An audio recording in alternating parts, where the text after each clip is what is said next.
Welcome to Crash Course in Triathlon Training for Beginners webinar with David Glover and Krista Schultz. Real quickly, I just want to introduce the two of us and then we'll get into the presentation. And our goal here is to get through the material in, say, 40-45 minutes, so we want to allow time for questions at the end. But please ask questions during the actual presentation at any time. So I am David, and I'll introduce Krista real quickly. So Krista is a former Division I track athlete from University of New Orleans, where she earned her bachelor's degree in exercise science. She also has a master's in athletic administration from Goucher College. She's been a triathlete for more than 10 years and has done a number of things, including racing at the Ironman World Championships in Hawaii and representing the state of Maryland in the Best of the U.S. Championships from 2006 to 2008. As a fitness coach, she has worked with a number of professional athletes and teams, including New Orleans Brass, the Baltimore Orioles, and the Baltimore Ravens. Most recently, she's launched She Does Try, which is a program of clinics, training programs, and coaching designed for women, so helping women build confidence through the sport of triathlon. Thanks, David. And I'll introduce David. David's got plenty of experience as both an athlete and a coach. He's raced as a professional athlete. He's competed in 28 iron distance races, and including in those 28 at the Ironman Hawaii World Championships. He has a PR of 8 hours and 51 minutes. For the Vineman Ironman, he was inducted in the Hall of Fame, and his profile appears on the back of those finishers' medals. He has a degree from the U.S. Naval Academy, and he's written a book called Full Time in Sub 9, which is about his battle against cancer and also competing in triathlon and working full time. And he is the race director for the Luray Triathlons, as well as the founder of the School of Tri. And the Endurance Works is our training plan and coaching business as well. So as you can see, we're kind of in multiple areas in the sport of triathlon. And so the reason we put on these series of webinars, and we cover a number of topics. I think we've got probably more than 12 different topics we cover. We're trying to rotate them through once a month. But really for us, it's an opportunity to connect with athletes, and from our perspective, we've got all this experience both as athletes and coaches, so we want to share that and help others along their own journey, wherever that may be. Given this presentation is designed for beginners, even if you are a little bit more advanced athlete, many of these principles and tips can be applied at all levels. So, and I think Carl Lewis said it best. It's all about the journey, not the outcome. And as a society, especially in the U.S., we're very outcome focused, and we measure. When we're watching the Winter Olympics this past couple months ago, the news focuses on who's winning the medals. It's not who came in last, but who's winning the medals. But I think as triathlon, it is very much a competitive sport, but it's also very much an individual sport. And for me, one of the things I learned early on that I have no control over everyone else out there. So, first place, second place, third place, I can only go out there and do my best. So, as Carl Lewis said, it really is about that journey, and wherever that journey may take you. And we're all coming from different backgrounds and different experiences. So it's really your goal of this presentation is help you to get the most out of your initial steps into the sport of triathlon. The things we're going to talk about, equipment, and I think this is important, especially for new athletes getting into the sport, because it can be overwhelming. And I've worked with a number of athletes who get in and right away they're like, I need to buy a $6,000 bike, and that's not always the case. And I'll show you. We talk a little bit about training, and that's swimming, biking, and running. So what are some general principles around training, and then training tips for each of those: swim, bike, run. And then finally, one of the things that comes up for athletes at all levels and all distances is just general nutrition guidelines. Now, this is not, we actually have a separate presentation on daily nutrition habits and, how to eat better overall. So this is focused exclusively on training and racing nutrition. So what you eat and drink before, during, and after. So equipment, and there's a picture of this is actually the transition area at the Luray Triathlon that I organized in Virginia, and it's kind of hard to tell because you see a lot of different bikes, but there's a lot of different types of bikes in there, and it's important to note that even if you're getting into it and you're just doing your first race, you don't need to have the nice super nice bike. And I love this quote: no matter how slow you go, you're still lapping everybody on the couch, and that's true. So just being out there is very cool. And this is one of our athletes from I think 2012. But as you can see, she's not on an aero bike. She doesn't have an aero helmet. She's got straps on her running shoes. She's wearing a tank top. It may or may not be a tri-top, but you can really do a race, with very minimal equipment. And at a minimum, you need a bicycle, so it's got to have two wheels. It's got to be upright, so you can't use a recumbent, and it's got to have two brakes, so a fixed gear bike is not allowed. You need a bike helmet, so that's actually one of the rules. If you don't have a helmet, you'll get disqualified. Running shoes, in the case of this athlete, she's wearing them on the bike. Swim goggles, and then comfortable clothing for swim, bike, and run. So that's really all you need at a minimum. Now, there's a lot of nice to have equipment, and here's an athlete a little bit more serious. He's got the nice tri-bike. He's got the aero bars, the nice aero pads, and on his watch he looks like a pretty nice monitor, probably monitoring his heart rate. Can't tell if he has a power meter or not. He's got aero wheels, tri-kit, so he's got tri-top and bottom. He probably wore it during the swim. Wear it through the run as well, and an aero helmet. So he's all decked out, and this is what we typically see in the magazine. So you don't need all this stuff, but a lot of this stuff is nice to have. So wetsuit, for example, if the water temperatures allow it, in some cases, if you're doing a cold race, like in Lake Coeur d'Alene, there's an Ironman there. I believe they used to do an Olympic distance as well.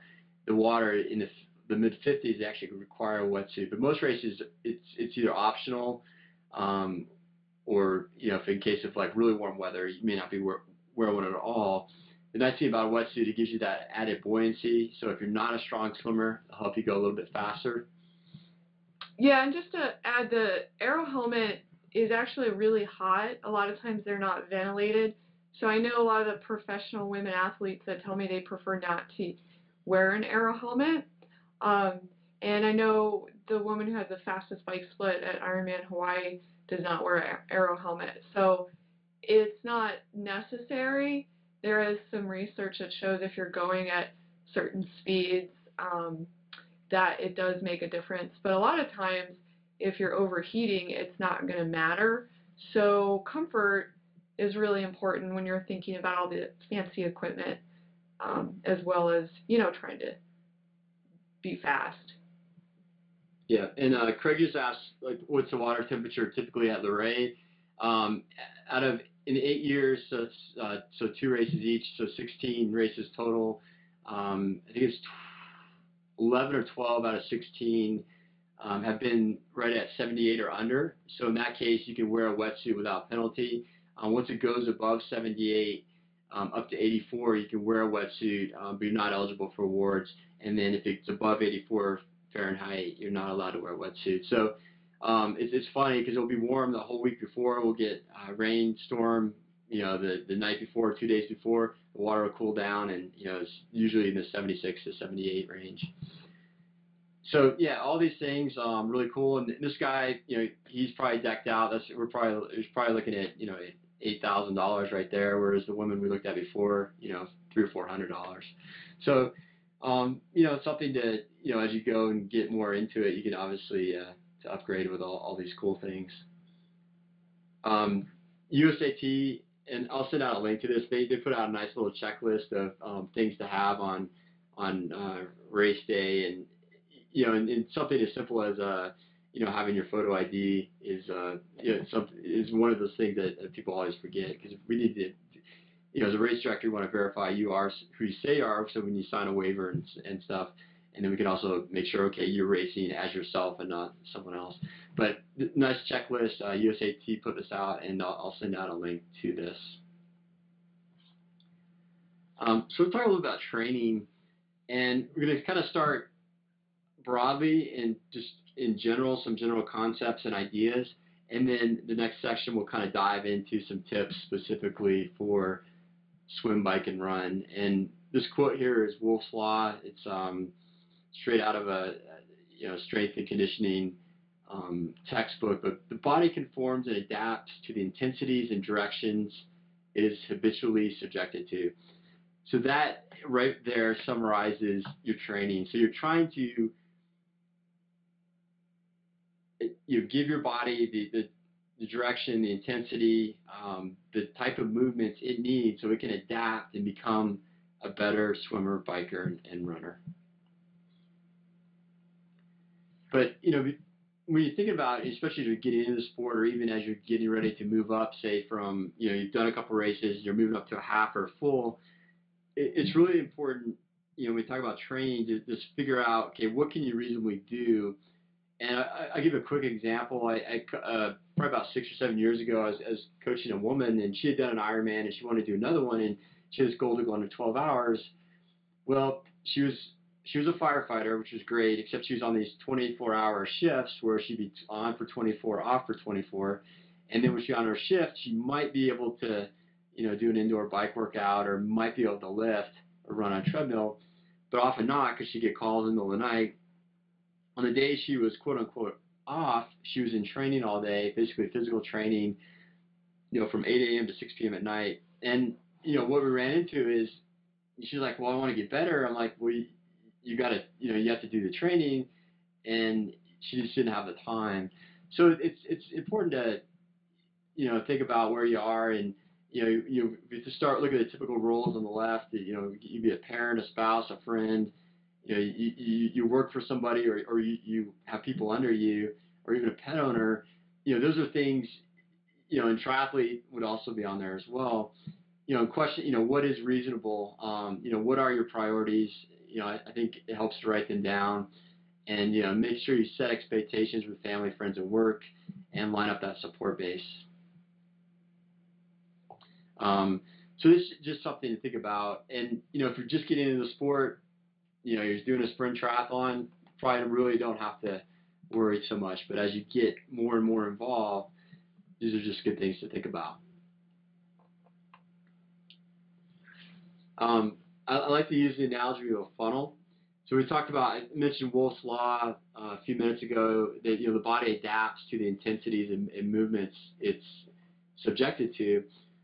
Well, if you think about training as a funnel, if I start at the wide end of the funnel, so the off season, so this would, it's typically winter, so say November to maybe January. The funnel is a wide rim, so it's sort of like you have a wide range of activities you can do. And it doesn't have to be as specific. But as you get closer and closer, you go into your early season, which might be February to April. In season, for most of us in the U.S., it's probably May through September, maybe October, and then there's some outliers. And, racing, during that period, as your training gets closer to your race, it has to become more specific to the race. So if you're doing sprint tries, you can do shorter distance swim, bike, run workouts and at a higher intensity. If you're doing Ironman training, for example, you're going to have to do those longer swim, bike, and runs. If you're just marathon training, for example, you don't necessarily need to swim and bike because it's not necessarily going to help you run faster, although it may be good for cross training. Yeah, and it's important to diversify your training and become more specific closer to race season, because if you don't, your body gets burnt out, and the monotony of all the endurance activity causes a lot of neural fatigue. So it's really important to be non-specific in the off season and sort of follow that idea of the funnel and become more specific. And in general, think about trying to do different activities in the off season, and then gradually get into more specific interval sessions closer to your race day. Okay, different components of a balanced training program. There's endurance. So we're doing it triathlon is an endurance sport. So even though we say, sprint triathlon, it's sort of a misnomer, because in reality, a sprint is like a 100-meter, 200-meter, dash. A sprint triathlon, for most athletes, is going to be anywhere from an hour to 2 hours. So it is very much an endurance event, although there is a speed component to it. And same thing with Ironman, even though it's even longer distances and duration, there is a benefit in doing speed work as well. Strength. We just did a webinar a couple weeks ago that I'll send out the link to. Actually, really important. And if you're young, if you're say in your 20s, you're just getting into the sport, you could probably get away without it. But as you get older, like myself, I realized, and after I'd been doing the sport for about 10 or so years in my 30s, I started to get injured more and more, and really strength training is a way to help prevent that, and also make you a stronger and ultimately faster athlete. Flexibility, speaks for itself. We're not talking yoga flexibility, but flexible enough that your body can move through necessary range of motion. You can ride comfortably in your bike when you're down on your aero bars. And then finally, recovery. So for strength training, we did a webinar on that a couple weeks ago, and we included, there's a recording on the School of Tri website, but we included some good little circuits you can integrate into your overall endurance program, even if you don't have a lot of time. And these exercises are really good, the ones we have included in the webinar, because they help you create body symmetry. And I guarantee you can tell when a group of endurance athletes are doing a yoga class, because the lack of flexibility in their hips is amazing. And it's really important that we do try to improve that through either just stretching on our own or doing some of these yoga classes, because that does help us generate power and improve our swim, bike, and run ability. And we have in that strength webinar a list of 5 dynamic stretches that you can do before your workouts and after, and that will help you, improve your flexibility. And like David said, recovery is key. And you can think about, too, when you do your daily workouts, if you've done a really intense workout one day, you probably don't want to do another intense workout the following day, unless it's far enough apart and it's a little bit of a different activity that you can sort of recover from, because that's where you sort of run into this problem of too much stress on the body, and you can detrain. So we think about if we break down a workout into what it's made out of, there's really just 3 variables. So if I take swimming, for example, my swimming frequency is how often. So if I swim 2 days a week, 3 days a week, 4 days a week, for most athletes, 2 to 3 times a week is probably reasonable, depending on your schedule. I coached an Ironman athlete, probably about 8 years ago now. He could only swim once a week, so that's what he did. On the extreme end, some of the pros here in Boulder, I mean, they're in the pool 5 days a week. Intensity, how hard, and intensity is a measure of, how hard you're going, and obviously the harder you go, the shorter you go, right? You can only run at full speed for a short period of time, but as you slow down a little bit, you can still run hard. So it's important to have that element of, understanding intensity. There's different ways to do that. Training zones are probably the most popular. You can use a heart rate monitor. You can measure with power, pace, if you have a Garmin, and then most importantly, perceived effort. And then time is how long each workout is. And the key here at the bottom is you want to do gradual increases in any of these over time. So if you're just starting training and you haven't been riding your bike, you're probably not going to have a very good bike ride if you go out and try and ride for 2 or 3 hours. You may, maybe you start with 30 minutes, maybe even an hour if you have a background in cycling. So it's important to recognize that these things take time. Will's law says your body attempts to adapt, but that adaptation takes time. So you don't want to jump up in any of these too much too soon, as you're likely to overtrain or even get injured. Yeah, and I had a couple of friends kind of arguing about what's more important, intensity, or I'm sorry, frequency or time. So how often you do the workout or how long. And really the answer is it depends. It depends on where you are in your training program, because if you're building your base up, frequency is really key. So you get enough workout so your body makes an adaptation and, builds that mitochondrial density for those aerobic sessions. And then as you build that base and you need to increase the duration, say you're training for a half Ironman and you need to get those long bike rides in, that's really key. So you want to get those longer sessions in.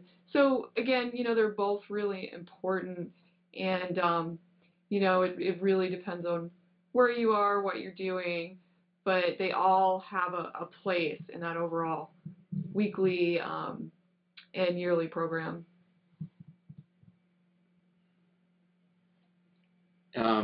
So there's different ways to measure intensity, and this is a great quote by Chrissy Wellington, perhaps maybe the best Ironman athlete ever.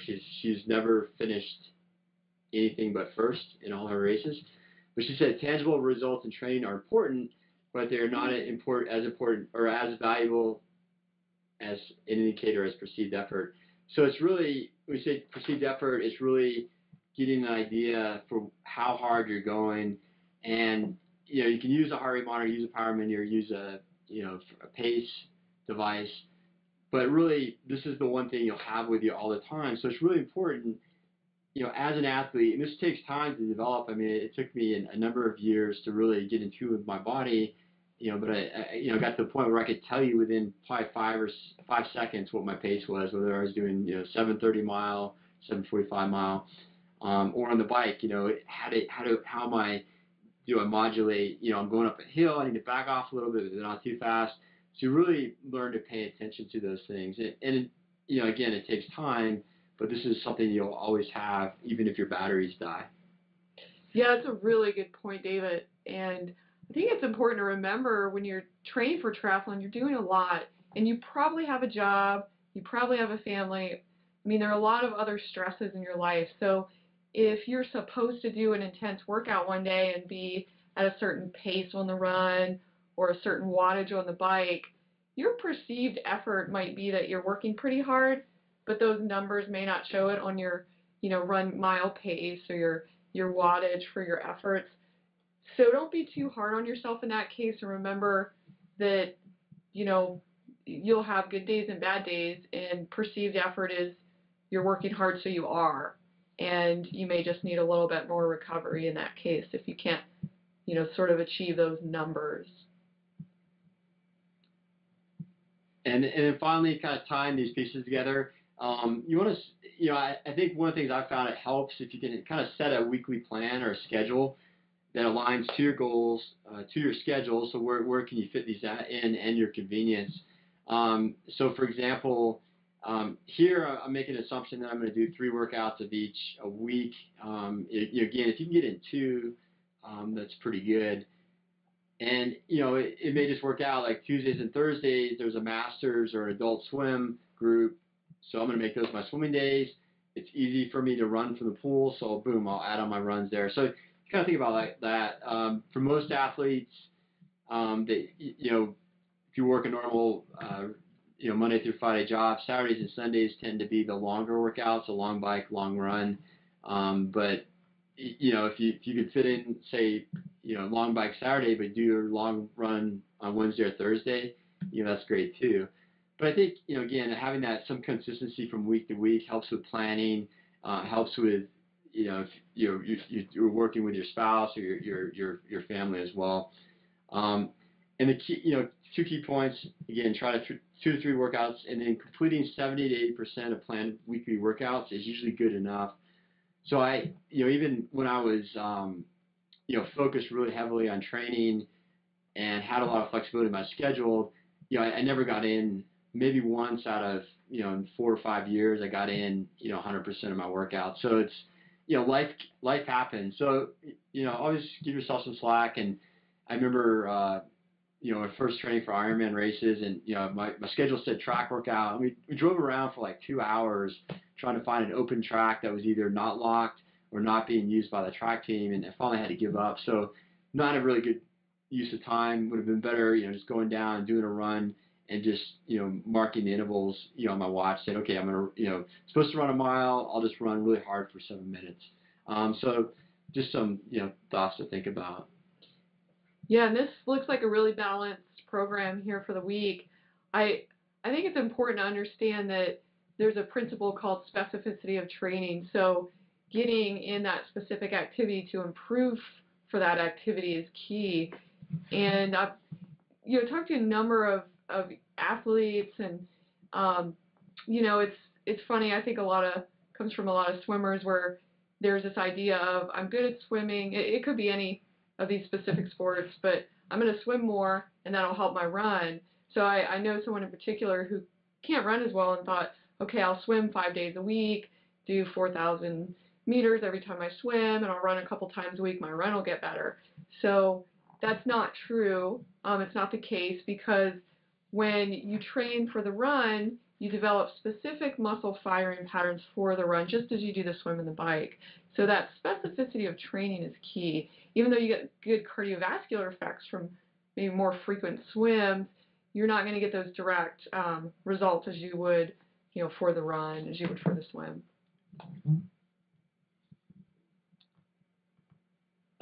We talked about recovery, and again, another great quote from Christy Wellington.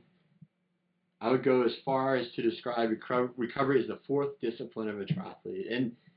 And arguably, the fourth discipline could be transitions too, so maybe there's 5. But we talk about recovery, we're talking about sleep, so getting enough sleep, days off. So, if you went back to that the previous schedule, I marked Monday as a day off. That's typically a very common day off for most age group athletes. Friday is probably number 2, and then Sunday is probably number 3.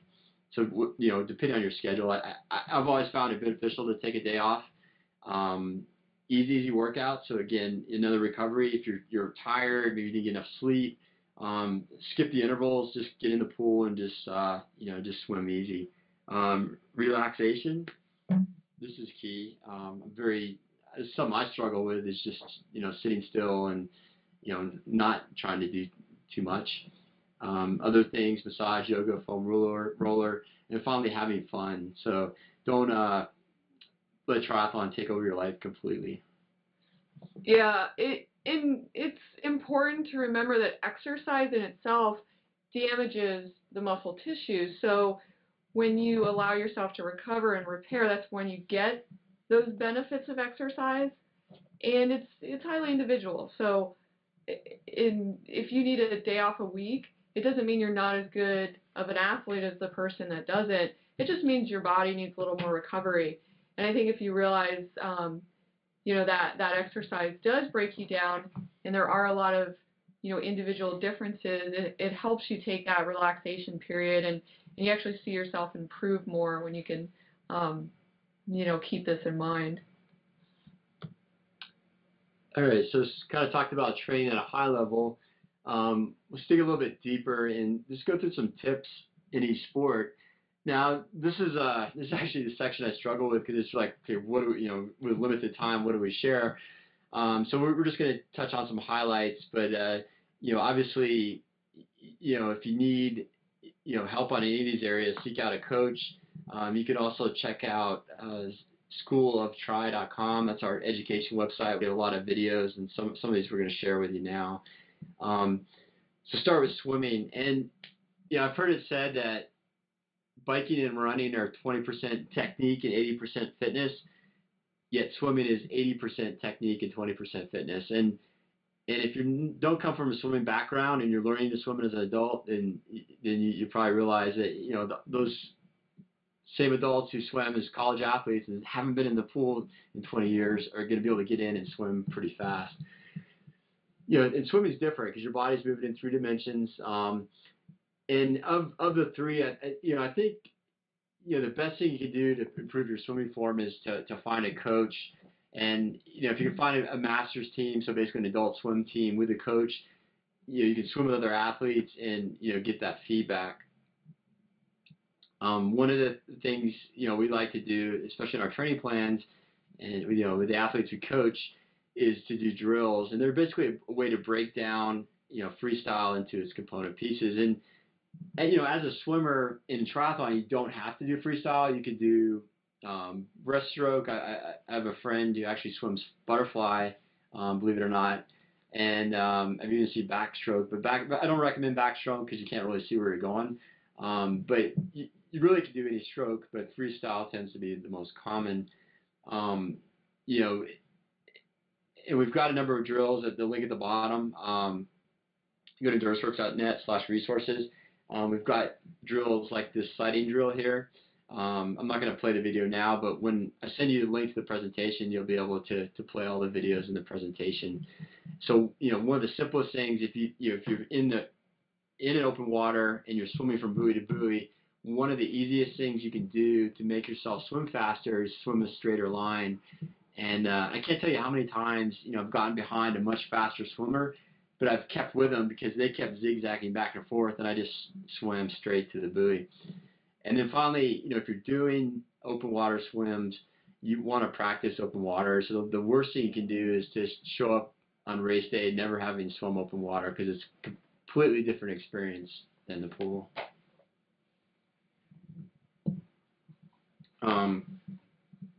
Biking, so there's different components: power, endurance, efficiency. What this chart is showing is, if you can imagine a pedal stroke all the way around, what those lines are, they're basically force vectors. And so that's the direction the force is being applied, and the direction of the arrow and the size of the arrow. So the longer the arrow, there's more force. So if you kind of look at the chart, in the lower right hand corner, so basically from 3 o'clock to 6 o'clock, that's where the longest lines are. The longest, so that's where you're generating the most force. So, and if you look at the back end of it, say from 6 o'clock up to noon, there's not a lot of force being generated. So you're not, you're going to get basically the bottom line is you're going to get most bang for your buck by pushing down, starting at the top of the stroke, and really driving through, especially at the 3 o'clock. A good analogy: think about scraping the mud from your shoes, from the bottom of your shoes across the bottom, and heels flat. So you want to maximize that force. And like swimming, you can also improve your economy with drills. And these are two drills we like. You can do these; they're demonstrated on a trainer, but you can also do these on your bike. So high speed, basically you're spinning your legs at a higher cadence you normally ride. What this does is this engages your muscle fibers, especially your fast twitch fibers, and basically teaches them to fire more efficiently. And then finally, single leg drill. So you're isolating that pedal stroke to one leg. So you're teaching that leg to pedal more smoothly around that full pedal stroke. Again, when you get the link to presentation, you can play and watch these videos. Yeah, I had actually a client mention that she had done some single leg drills. I gave her in a workout, and she was shocked because she realized one of her legs was working harder than the other. And I told her this was pretty typical, and it's nice that she realized it so she can work that other leg a little bit more and strengthen it and actually have the brain tell the leg to fire, those muscles to fire. Because ultimately, if you can use that weaker side a little bit more, you won't fatigue the stronger side and create imbalances. So it's all about a little bit more symmetry and getting the most out of your pedal stroke.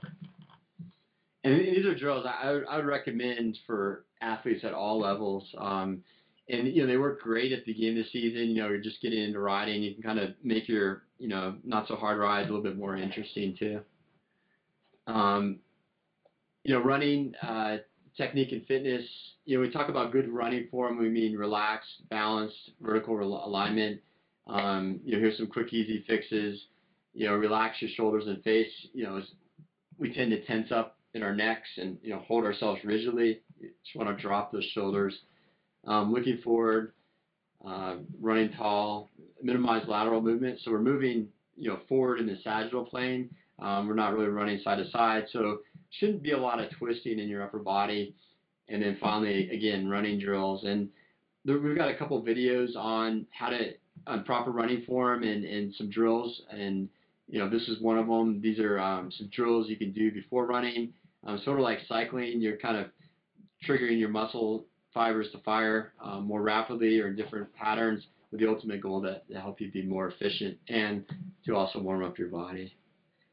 Yeah, I know David mentioned at the beginning I have a background in track, and when I entered the sport of triathlon, I realized triathletes train very differently than runners, and that before in our track workouts when we did speed work, we'd always prepare the body to work. So doing these drills that we have listed here were part of our routine for track workouts. And what that did is just prepare those muscles to fire quickly so those neuromuscular responses are ready. It prevents injury, but it also helps you warm up more effectively for speed. So these are great. I mean, if you want to improve your technique and, like David said, just body position, doing these before speed workouts helps a ton.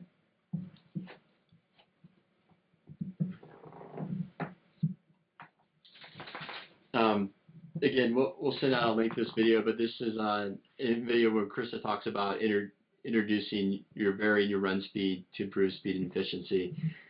And the other comment on the bottom, include brick workouts once a week. So those are short runs real quickly after your bike workout. So you want to get your legs used to running off the bike so they don't feel like they're just flat.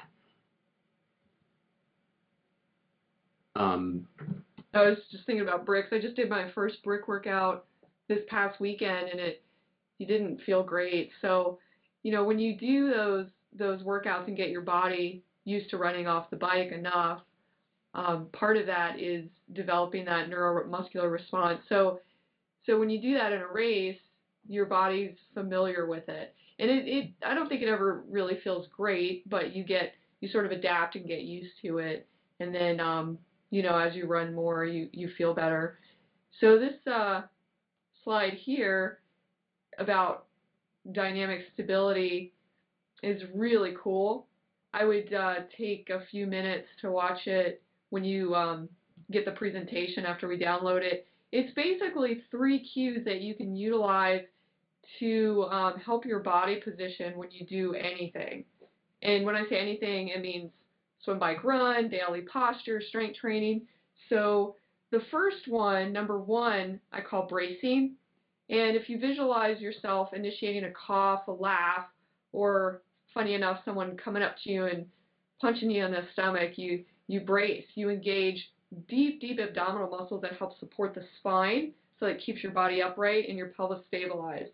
And what that does, if you can brace while you're exercising, you're going to keep your skeletal system lined up properly. So think of it as like a lever system. Things work better, more efficiently. And those supporting muscles don't become as imbalanced and also work more efficiently to produce power. So bracing is number 1. And number 2 is knee position. So when you're cycling, when you're doing squats, when you're walking, you want your knees to stay lined up with your ankles and your hips. A lot of times I see them drop inward, especially in women, because our hips are a little bit wider typically than the knee width. So if you think about pushing the knee toward the pinky toe of your foot while you're pedaling, while you're doing a squat, while you're running, it engages the hip and the ankle better. Third and finally, you're going to keep pressure evenly on your foot. So even though you're pushing down a little bit more in that pedal stroke, if you think about the heel, big toe, little toe, and applying pressure through that whole foot while you're running, cycling, and doing any single leg exercises or double leg in the strength room, you're going to keep that foot even. So you're not going to lean to the outside or the inside, which also can create some issues with imbalances.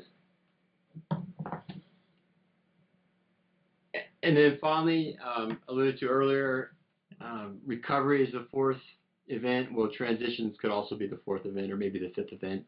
And the real key here, and it always amazes me, how long people can spend in transition. It's not, transition's meant to be quick. And, I've seen races won and lost, based on, transition times. So and there's no reason that anybody on the call can't be in the top 10 overall in their transition time if they practice. Some key things, simplify. The fewer things you take on and put off, the faster you'll be. So one of the advantages of having, a tri shorts and tri top, you can wear them from start to finish. You don't have to change anything. Order your gear, and by this I mean, if you look at the picture here, you're coming out of the swim, and so you're going to the bike. So you want to have your bike stuff laid out. So boom, there's 2 bike shoes. They're already open. The athlete just has to slip their feet in and close the Velcro straps. You can see their sunglasses are in their helmet, so they put their glasses on, they put their helmet on, clip it, they're ready to go. Same thing, they come back on the bike, their run gear is all ready to go. They can slip on their shoes, grab their race belt and their hat, and start running, and put those on as you run. So, lay things out, and then finally practice. And when I first got into triathlon, I would set up something like this, in my driveway, and then I'd simulate, coming out of the swim, going to put on my bike gear, ride around the block, come back, grab my run gear, run around the block, and time myself and try and get faster and faster. And what you'll find, like anything, the more you do it, the less you have to think about it, and the smoother you'll be. The very bottom, be wary of shortcuts. It looks great when you're watching the Olympic level athletes, and they already have their shoes clipped in, and they're running with their bikes barefooted, and they jump on their bikes and slip their feet in. It looks great on TV. It doesn't work well in reality unless you practice a lot. And I sat at the one of the Washington D.C. triathlons a few years back and just recorded everyone who tried to do that. So out of the maybe 20 athletes I saw do that, most of them ended up weaving back and forth. A couple of them went off the side of the road, and maybe 1 or 2 out of 20 could actually do it smoothly where it makes sense. So, what I do, and even after doing the sport for almost 20 years, put on my shoes in transition, run with them, and just hop on my bike and clip in. So. Yeah, like David said, key word here is practice. I had a client visit me from North Dakota, and we did some training, and we took an hour one day and just went over transitions, and she was just kind of like, oh, I don't think I need to do this. And I had her do this transition drill about 4 times where we, like in this photo here, set up, run shoes, helmet, bike shoes, just had her kind of run over, put on, had her do some push-ups in the middle, put on her run shoes, and then come back, take it off, put on her bike stuff. So I timed her, and then the second time she did it, she took off a full 60 seconds. The third time she did it, she took off 90 seconds. The fourth time she did it, she took off 2 minutes. Can you imagine if you're well-trained taking 2 minutes off your run time or your bike time? So it's worth it to practice it and, just do it with some friends just to make it fun, but it makes a difference. We've got a nice little video showing how you can do it to simulate, coming out of the water and stuff, so we'll send you that link as well. So we talked a little bit about equipment, about training in general, and then swim, bike, run. Probably the one area to get the most questions on outside of training is nutrition. And why do we care about it? Provide fuel to our muscles. So our muscles need fuel to run. So they're active. They're generating power and generating heat. So they need to get some fuel. Resist fatigue. So if you're poorly, if you're low on carbohydrates, for example, you're going to fatigue fast. Prevent overheating. So this is more for hydration. So when we get hot, when we run, for example, we're using our muscles. Only about 20% of that energy is being used for movement. Most of it is turned into heat. So we got to get rid of that heat. So we sweat. In order to sweat, we need water. So we have to be hydrated to sweat. Feel good. So if you've ever run low on calories, it doesn't feel good.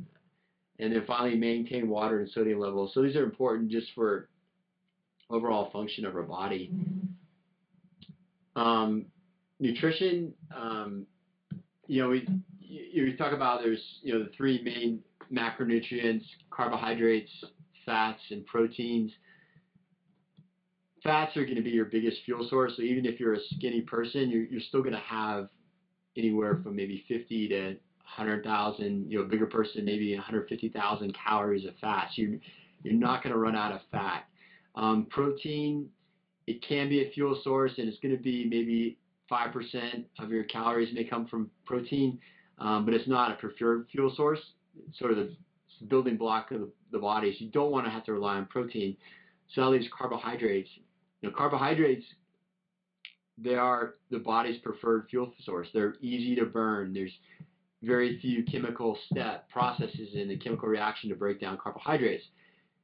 Fats, you can burn fat, but it just is a longer process, a lot of steps, so it takes longer. So if you need fuel quickly, carbohydrates are where you want to focus.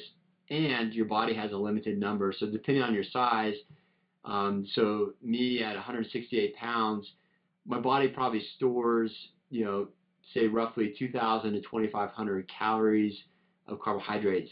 So I can run out, in a short race like a sprint, probably not. But if I'm doing a half Ironman, I need to replace some of those calories so I don't run out completely. So we talk about nutrition in regards to exercise. We want to talk about before, during, and after. And before, if you think of the analogy of a fuel tank. So in example one, I'm going to assume I go out and I do a 2-hour pretty hard bike ride. So in example one, I'm going to start an A with a full fuel tank. At the end of the workout, looks like I have about maybe a third, maybe 40% left. But I still have some, so that chances are I could keep going. Now, if I started out an A and my fuel tank is only partially full, so maybe I skip breakfast that morning, or maybe I haven't eaten much carbohydrates. Maybe I had say a high fat snack or something.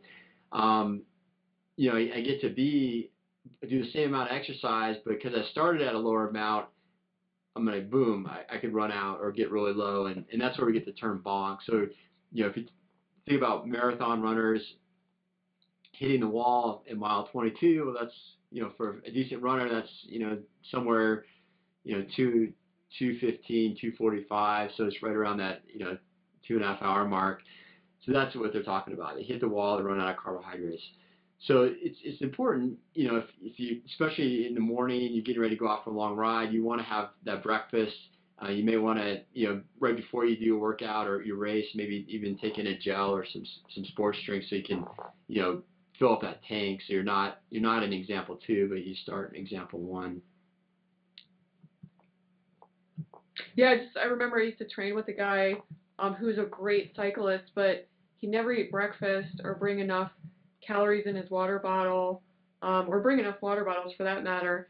He always kind of hit the wall in the middle of the bike rides and just really didn't get it why he couldn't perform for long periods of time. So it's really important to think about, how you're going to prepare before long, intense workouts and during During exercise, so it's kind of the same thing. This example, in one, we start at in both examples, we'll start with a full tank. We're going to go for a little bit longer. Let's say this is a 3 to 4 hour ride. In example one, we're going to take in some calories. We might have a gel an hour and a sports drink. So then we get to B. We'll assume the red is what we've taken in. So we still have quite a bit of fuel in our tank. In example two, we're going to use the example that Chris has talked about. We have a guy, in this case, he's not going to eat anything. So he goes from A to B, boom, he runs out of fuel. So he's not replacing enough.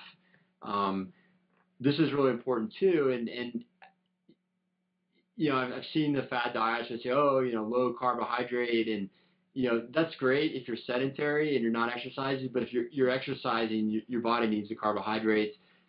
And you see the note at the bottom, anywhere from 120 to 300 calories per hour, depending on your body size, duration, intensity. So someone smaller, a female that's 120 pounds can maybe need 120 calories. A male Clydesdale, 300, maybe more. And this is something, and there's guidelines out there, but it does depend on the person. So, keep notes of what you eat and drink, and if you end up doing too much or not enough. And then finally after, so again, using the analogy of the fuel tank, if A is after my workout, I'm pretty low, so I want to fill up that tank again. And ideally, that window's 15 to 30 minutes after your body is better able to absorb those calories and those nutrients. Here, carbohydrates and also a little bit of protein as well. So when you think about after exercise, this is where I know a lot of people take this information out of context. And it's important to refuel, but you don't want to get into the habit of rewarding yourself with things that you wouldn't normally have in a healthy athlete's diet. So it's okay, to eat things that, aren't as good for you, like pastries or, foods that maybe don't have as much nutritional density or fiber. But, just keep in mind, it's not a time to eat, a dozen donuts post-workout, but you do want to refuel some of that lost glycogen in good protein. And glycogen is carbohydrates. Hydration, I think, it's, saying it's essential is an understatement. If you look at the approximate percentage of your body that's water, it's about 60%. Your muscles are 75%.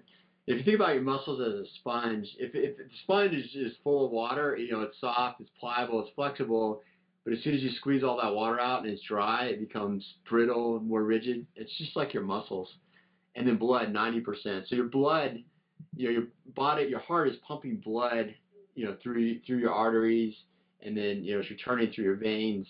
So if you get dehydrated, your blood becomes thicker, it becomes more like sludge, and that, your body has to work harder, not enough water is available for sweat, etc. So again, the key thing here is, water is absolutely essential. One target is, and it may be hard, if you're doing a long race and you're racing in the middle of summer, you may not be able to replace all your fluids just because you're losing them too fast. But try to replace 90% of fluid loss if possible. And research has shown that dehydration as much as 2% impacts performance. So what is 2%? Well, how you can do this, determine this, is measure your body weight before and after exercise. I'll give you an example. So I'll use myself. So I'm about 170 pounds. So if I'm getting ready to do a bike ride in the afternoon, so I weigh myself now, I'm 170 pounds. I go out and do my bike ride. It's in Boulder in the summer, so it's hot. I'm sweating a lot. And even though I'm drinking a lot, I get back, I weigh myself 65 pounds. So I've lost 5 pounds. Now, to turn that in percentage, I take the 5 pounds and divide it by my starting weight, 170, multiply by 100%, I get 2.9%. So I've lost almost 3% of my body weight. So in that case, I've gone over that 2%, so I need to hydrate better. And this is actually a very good metric to measure. It's easy to do. You just need a bathroom scale. So when you do figure out how much weight you've lost after a workout, again, you want to try to replace, if it's pretty substantial, like David said, 2% or more, you definitely want to try to replace more fluids during exercise.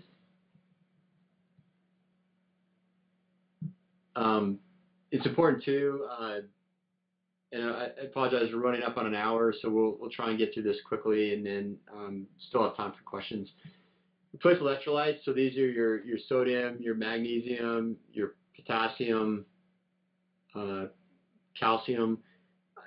These are basically your body uses these particles to help regulate things like fire muscles because they can carry a charge.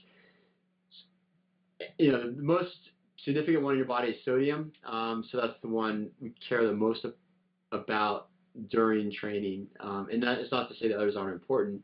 But the key point here is, when you sweat, you give off electrolytes, which is, mostly sodium. You can taste the salt in your sweat. It's very highly individual. So people that sweat a lot need to replace more. If you don't sweat as much or you're not as salty sweater, you don't need to replace as much. At the bottom, ACSM, American College of Sports Medicine, recommends 500 to 700 milligrams of sodium for every 32 ounces of water during activity exceeding 1 hour. So, a lot of your sports drinks like Heat, Gatorade Endurance Formula, most scratch labs, they're going to have some measure of sodium, and usually that's enough for most people. But in longer races, hotter races, high sweat rate, you may need to take in additional capsules or liquids that has more sodium in it. Yes, it's really important to keep in mind that when you're exercising, your fluid loss is much greater than when you're not. So when you go to replace fluids, the amount of sodium you need to replace is dependent on how much fluid you were replacing, as well as your individual needs. So it's not just, oh, I need so many milligrams of sodium. It's that I need to replace 32 ounces of water an hour. So with that fluid, I'm going to make sure whatever I'm taking in has 500 milligrams of sodium, or maybe you even need more than that. And there's great products. I mean, Heat has some sodium, but I have to add in some salt stick tabs, which are about 250 milligrams per tablet, which is pretty good. The Endurolites are pretty low. I think they're only like 50 milligrams. And then Scratch Labs has a product now that has extra sodium. So whatever products you use, just add up your sodium, and then also consider with that how much fluid you're taking in overall when you calculate your fluid needs.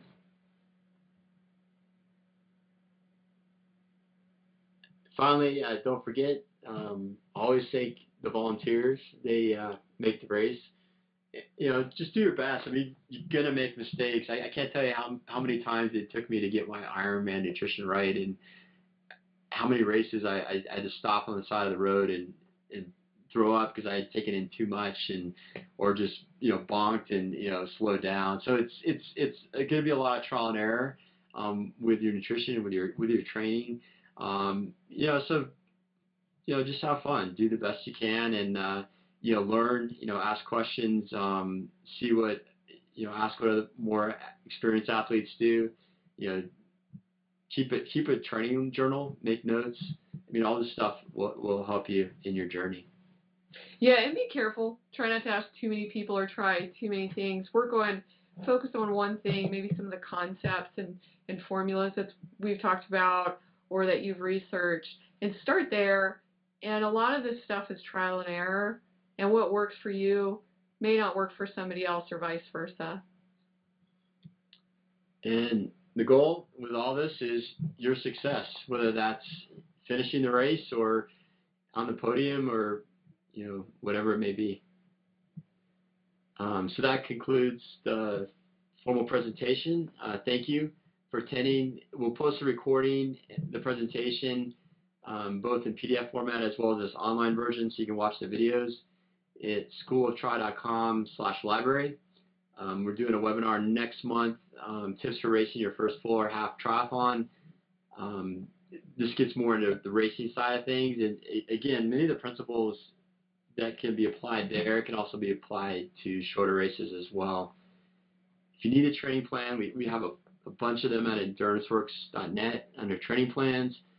And then finally, please contact us with any questions about any of this stuff, or if you have ideas for other webinars. In the schooloftri.com library, we have about a dozen webinars, and we've also done some for USA Triathlon, and I've had an opportunity to do a couple with Dave Scott. He's a icon in the sport of triathlon. He's a 6-time Ironman world champion, and now he coaches some of the top athletes, like Christy Wellington.